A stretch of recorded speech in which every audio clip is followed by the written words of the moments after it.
la précédente vidéo, c'était le grand départ de notre road trip de 2 mois en Scandinavie.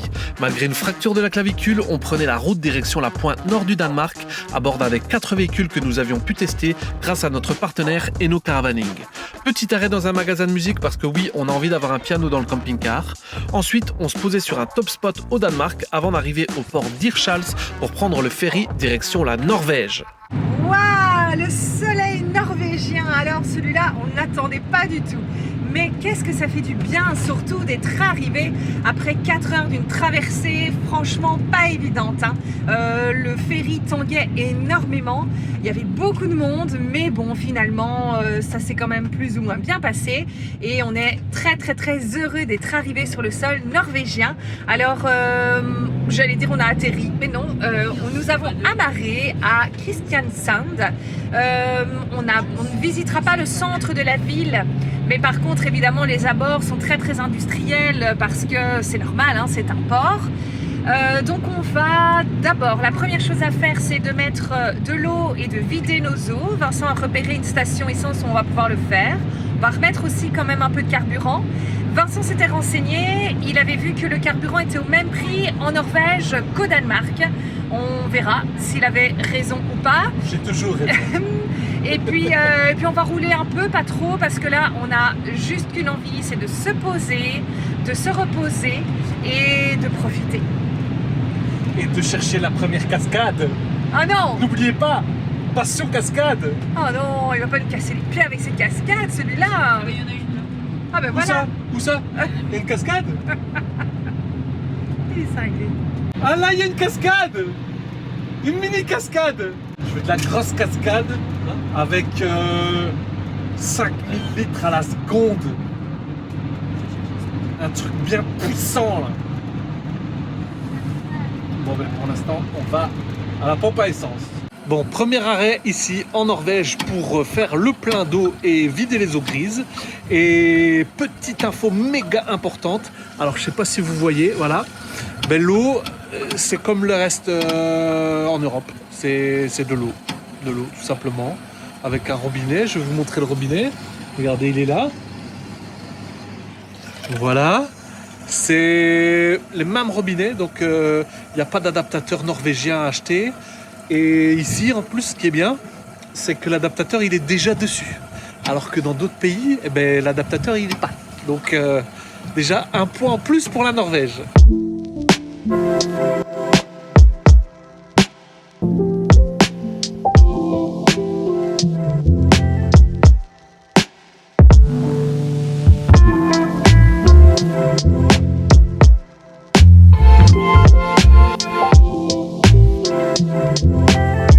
On a quitté Kristiansand, on a pris l'autoroute après avoir fait le plein d'eau, etc. On est sorti directement à la première sortie et là, directement, vous êtes baigné de nature. Vous êtes dans des petites routes au milieu de la forêt, il y a des rochers partout, à chaque virage il y a de l'eau. Voilà, on est vraiment plongé directement dans la Norvège. Demain on va faire quand même une petite stratégie avec Virginie au niveau de l'itinéraire parce qu'on se rend compte que les distances sont très longues et donc on n'a pas non plus envie de repasser là où on est déjà passé, etc. Donc demain on élabore un itinéraire pour traverser tout le pays. Bon, on revient ici à ce spot, je vous montre, c'est assez incroyable. Voilà, petit chalet. Je suis ici avec Célestine. Célestine va nous ouvrir la porte. Qu'est-ce qu'il y a derrière cette porte? Boum! Des toilettes propres, chauffées. Et alors ici directement le petit robinet, ça c'est nickel, c'est assez incroyable. Bien sûr tout ça est gratuit. Et alors on arrive dans un petit sous-bois comme ça. C'est très beau. Petite plaine de jeux, petite plage.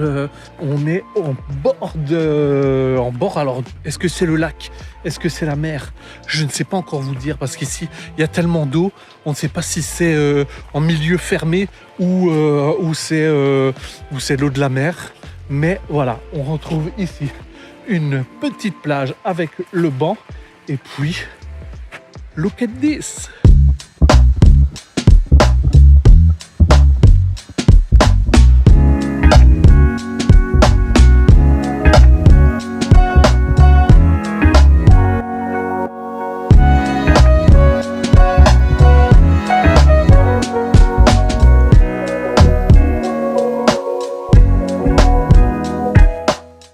m'attendais tellement pas à marcher sur une plage de sable fin ici, après 30-40 minutes en Norvège. C'est assez incroyable et le lieu est reposant, mais de fou. Alors, ce qui est dingue, c'est qu'il y a déjà un barbecue ici. On peut faire tranquillement griller sa viande, plutôt son poisson, je pense ici. On est plus sur du saumon au barbecue plutôt qu'une belle entrecôte, je pense. Hein. Et alors, ce qui est assez incroyable, c'est que... hop, voilà, il laisse les couverts, le truc pour nettoyer le barbecue en dessous. Voilà, chez nous, tu fais ça, les couverts, il n'y en a plus après 2 jours, hein. Ça c'est sûr et certain. Quoi.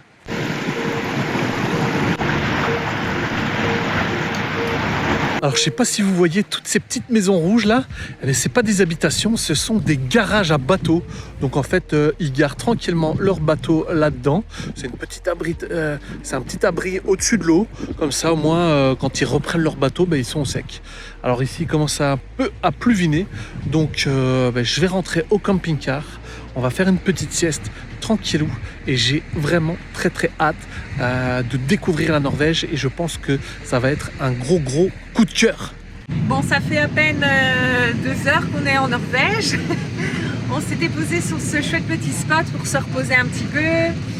Et en fait, assez rapidement, il y a un monsieur qui est arrivé et qui s'est adressé à nous. Donc c'est une plaque norvégienne, mais on a compris que c'était un Allemand qui habitait en Norvège depuis très longtemps. Non, il parle allemand, mais c'est un Norvégien. T'es sûr à 100%? Je sais pas, bon, c'est pas facile parce qu'en tout cas... Peter. Il s'appelle Peter. Et voilà, on a essayé de discuter un peu, mais c'est pas évident. Et puis en fait, il nous emmène. On sait pas où, on doit le suivre. Je crois qu'il veut apprendre à Vincent à pêcher. Donc on verra. Et pour la petite anecdote, l'endroit où on était, ça fait 18 ans qu'il vient lire un livre là tous les jours. Ouais. Il est arrivé, il s'installe avec son petit coussin et il lit un livre au bord de l'eau en fait. Au bord de l'eau, tranquille. Ouais. Bon, on le suit, là je sais pas où on va. Je sais pas où il nous emmène, j'espère qu'avec le camping-car ça va aller. On a rencontré Peter et Peter il nous emmène faire une initiation de pêche. Il lit beaucoup, mais il fait aussi de la pêche. Alors il nous dit, ici on peut pêcher et on peut même nager. Alors voilà, il est là et il va nous emmener. On est dans un genre de petit village de pêcheurs comme ça. C'est super beau. Alors la couleur bien sûr on adore. Et voilà, on se laisse porter par cette petite rencontre. Ici, il nous rappelle un peu le Thomas qu'on avait rencontré en Albanie. Super sympa. Et donc, voilà, on va voir ce que ça donne. Je vous montre tout ça. Full fart, etapå. Etapå, smooth. Vente.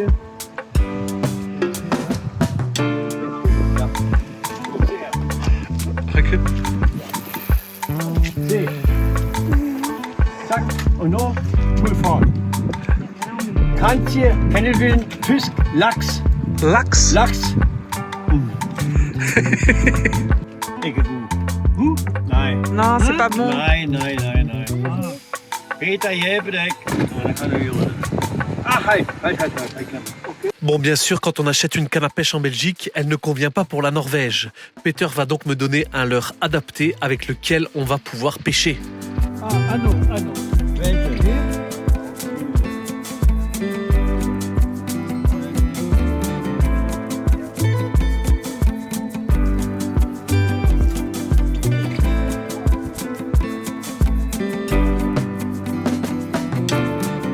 Vincent, regarde. Her. Fisk kommer då. Oh, Peter Bandido! Her. Regardez. Peter.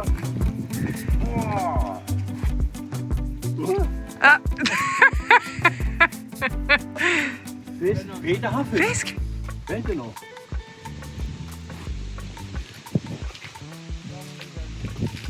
Tu le vois? Ah.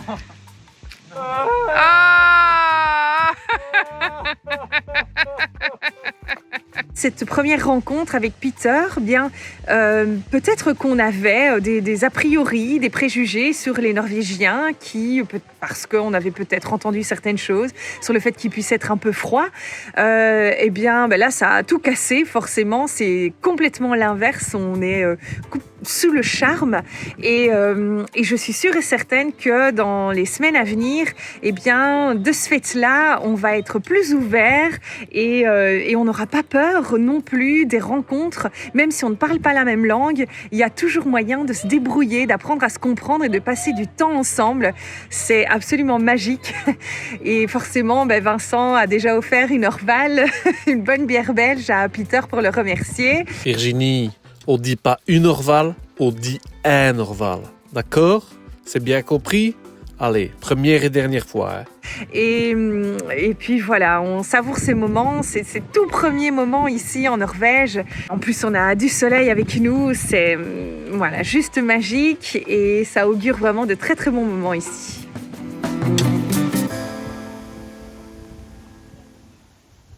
Ce spot nous semble tellement parfait pour une première nuit en Norvège que nous décidons d'y rester. Quoi de mieux, après une nuit calme et reposante, que de commencer sa journée par une baignade dans la mer. L'eau est un petit peu frisquette, mais nous ne sommes pas frileux, alors on profite et on adore ça. On se promène ensuite dans le petit village de Snigunderøy. Il semble encore endormi, il est tôt. On profite de la beauté et de la sérénité des lieux. Les petites maisons colorées si bien entretenues. On a envie de s'installer à leur terrasse et d'admirer la vue en sirotant un thé.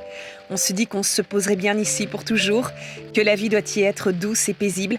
On se dit que ça y est, on y est. Ce voyage que nous attendions tant est passé du rêve à la réalité. Après l'année si difficile que nous avons vécue, les doutes, les peurs, l'annulation de nos projets, l'espoir et le courage, la positivité nous ont guidés, nous poussant à y croire, toujours. Non, ce n'est pas fini tant qu'on y croit, qu'on se bat pour y arriver. Ça y est, cette fois-ci, nous y sommes. C'est le début d'une nouvelle aventure en Norvège.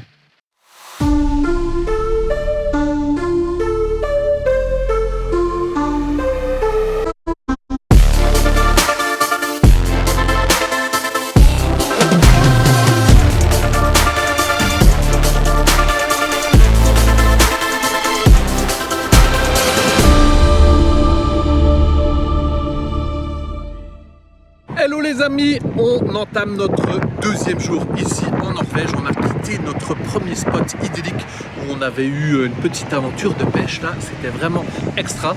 Et maintenant nous prenons la route qui va faire un peu la côte jusqu'à... je ne connais pas les villes sont imprononçables ici. On va faire une route panoramique, la route 44 ça s'appelle, qui va de Frekesjø à Hengebæk en passant par Hønesnø. C'est très compliqué la prononciation, donc je pense que le mieux c'est je vais mettre une carte. Je vais mettre une carte comme ça vous verrez un peu à quoi ça correspond. C'est juste waouh. Il faudra me dire combien de fois j'ai dit le mot incroyable dans cette vidéo parce que les routes, les paysages, l'eau, la roche, la forêt, tout est ultra photogénique. C'est incroyable. Et puis aussi, on a vu notre première méga cascade. Mais pas genre après une randonnée de 20 km ou quoi, non. Non, elle était tout juste là, comme ça. Un petit virage avec le camping-car et boum, grosse cascade. Ça, chez nous, une cascade comme ça, c'est une 5 étoiles. Ici, non, c'est normal. C'est normal. On voit ça comme ça. C'est banal. C'est banal. Donc, je pense que celle-là, elle va être en page de couverture de ma nouvelle chaîne Passion Cascade, les amis. Dites-nous si vous voulez qu'on continue ce projet ensemble ou pas. Parce que semblerait-il qu'ici en Norvège, il y en a des cascades. On en avait déjà vu des petites, on a déjà vu des grandes, on a déjà vu des moyennes, etc. À table! On se met où, là ou ici? Ici? Allez, asseyez-vous. Ici, Virginie a fait des croque-monsieur. Hein, Virginie? Ah oui, il y en a plus. Voilà, Virginie a tout mangé, mais... Non, je ne peux pas tout manger. Non, mais on est ici à un point de vue, il y a un petit aire de pique-nique, on est super bien installé, on est au-dessus d'un rocher, et voilà, là il n'y a pas trop de vent, parce qu'ils annoncent quand même une météo la semaine qui arrive, vent, pluie, déluge, tout ça. Alors je pense que dans ce pays, dès qu'il y a un rayon de soleil, il faut en profiter. Il faut directement aller nager ou faire une belle photo ou faire sortir le drone et manger dehors, voilà. Et que ça peut varier très très vite. Mais genre en 10 minutes, on peut changer de météo complètement, quoi.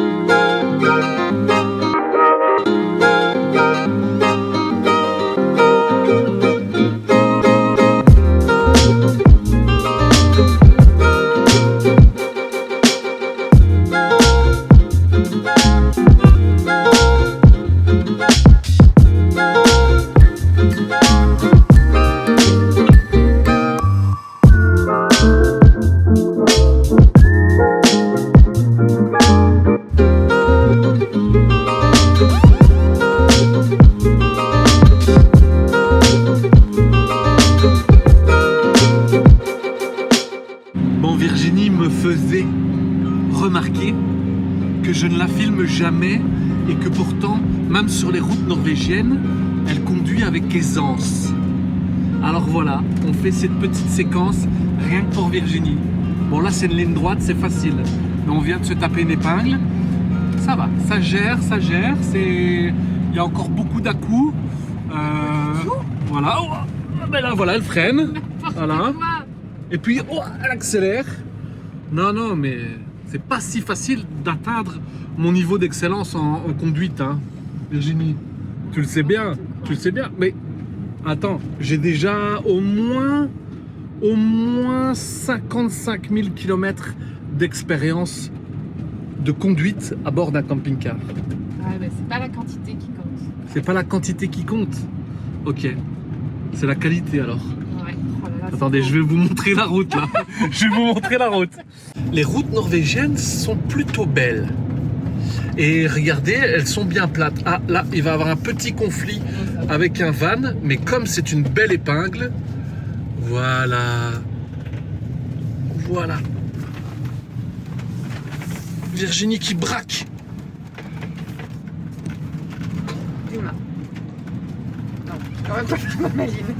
Ah, voilà. Ah, premier conflit. Ah, Premier problème, parce que là ça passe pas. premier si. problème. Ça ne passe, Ça passe pas là. Ça ne passe pas. Va pas plus à droite. Hein. Non.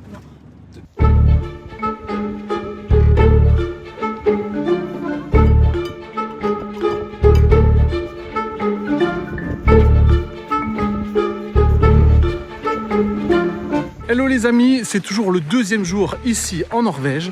On vient de se garer sur un petit parking. Alors oui, souvent les parkings sont payants ici en Norvège. On a payé 100 couronnes, donc ça fait à peu près 8,50 €.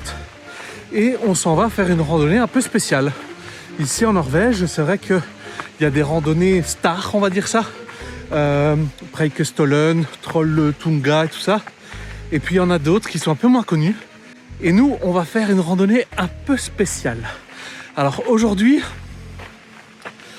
vous le savez, j'ai toujours ma clavicule pétée. Donc j'ai toujours une attelle. Donc aujourd'hui, je suis le seul sans sac à dos. Virginie, même Célestine a un sac à dos. Édouard et Victor aussi. Et donc je me sens un peu plus léger que d'habitude. Mais j'ai toujours cette attelle qui me gêne un peu. Mais bon, voilà. Et puis cette randonnée, eh ben, elle permet d'aller voir un rocher un peu spécial. Et qui sait, peut-être par miracle, on va aussi voir une cascade. Parce qu'on a déjà vu des cascades ici en Norvège, mais on n'a pas encore été au pied. Et vous le savez, nous ce qu'on aime, c'est faire une randonnée et arriver au pied de la cascade. Comme si c'était le cadeau de la randonnée. Donc on croise les doigts.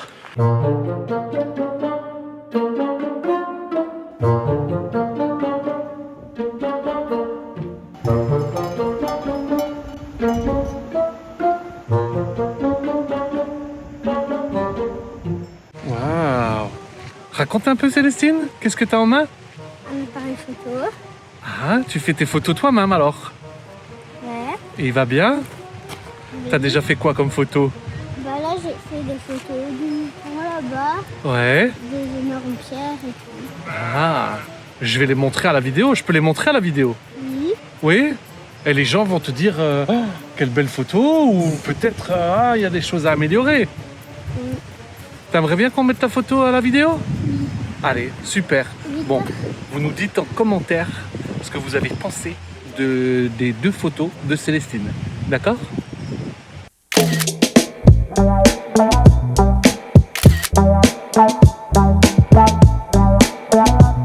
Trop cool!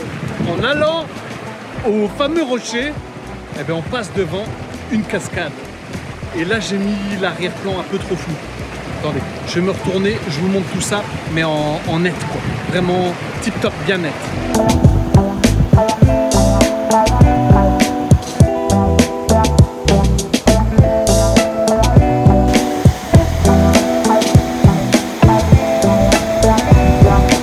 Moi, je la trouve plutôt sympa, cette petite cascade, non?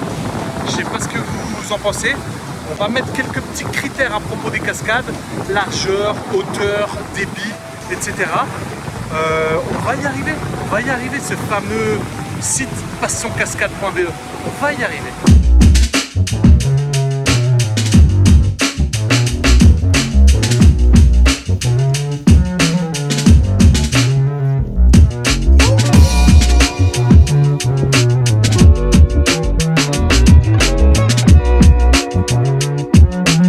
Edouard, comme à son habitude, peut-être que le rythme est un peu trop faible. Alors il trace, et alors il ne prend même pas le chemin balisé.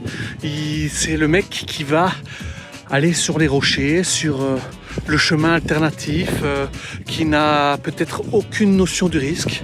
Voilà, c'est le prix à payer quand on est un papa d'un garçon de 14, voire bientôt 15 ans. Donc il faut le laisser, il est dans son milieu.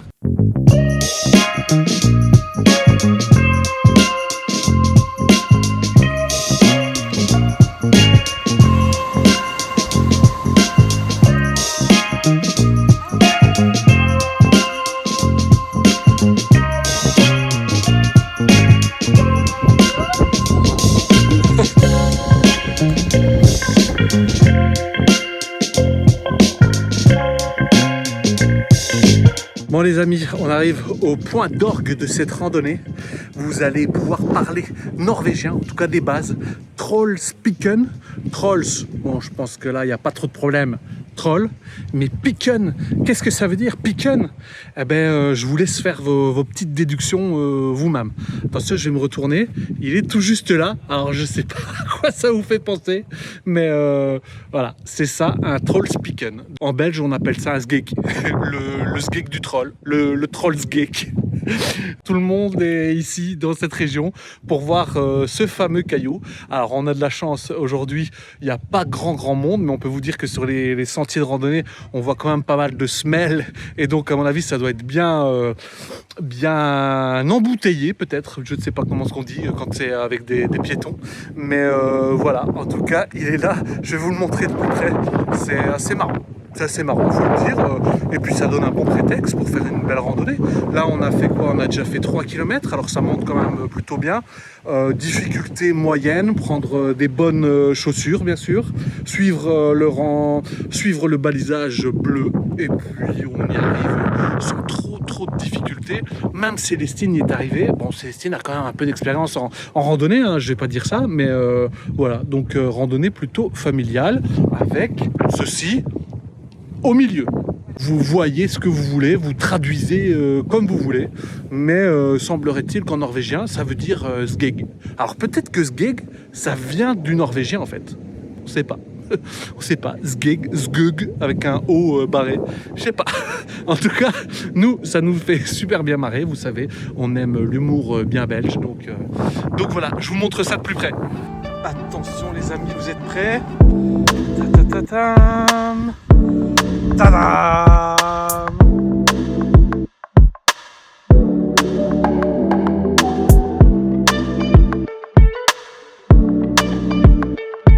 Alors dans la dernière vidéo, on parlait justement du marketing des noms de randonnées. On était au Luxembourg et il y avait une randonnée qui s'appelait les Gorges du Diable.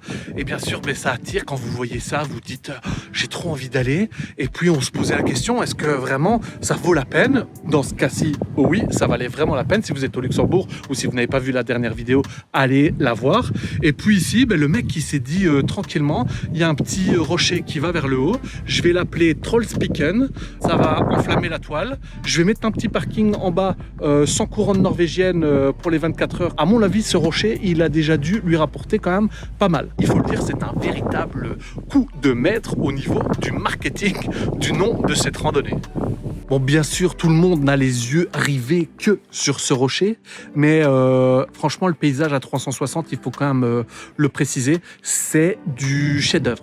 C'est magnifique, incroyable. Alors peut-être qu'on va être dopé à ça pendant 2 mois ici en Norvège et qu'après on va être un peu lassé.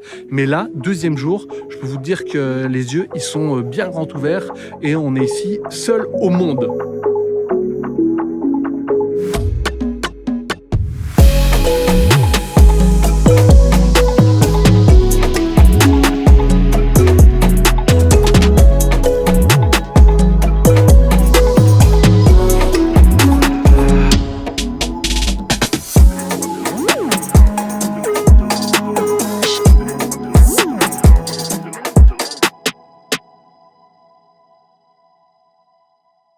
Un tout grand merci d'avoir regardé cette vidéo. Merci du fond du cœur. On a encore plein d'aventures ici à vivre en Norvège.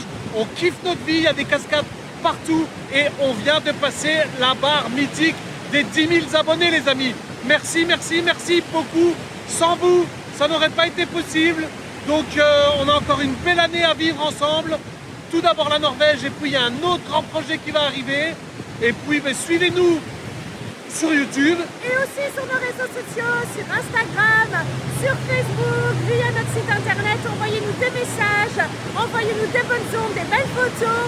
Et puis voilà, on vous dit merci mille fois. Virginie va coller un autocollant des Poipoines ici. Si vous nous envoyez une photo que vous avez trouvé cet autocollant, on vous en renverra un par la poste. Ça Avec va? un petit cadeau surprise en plus. Allez, bisous, à la semaine prochaine.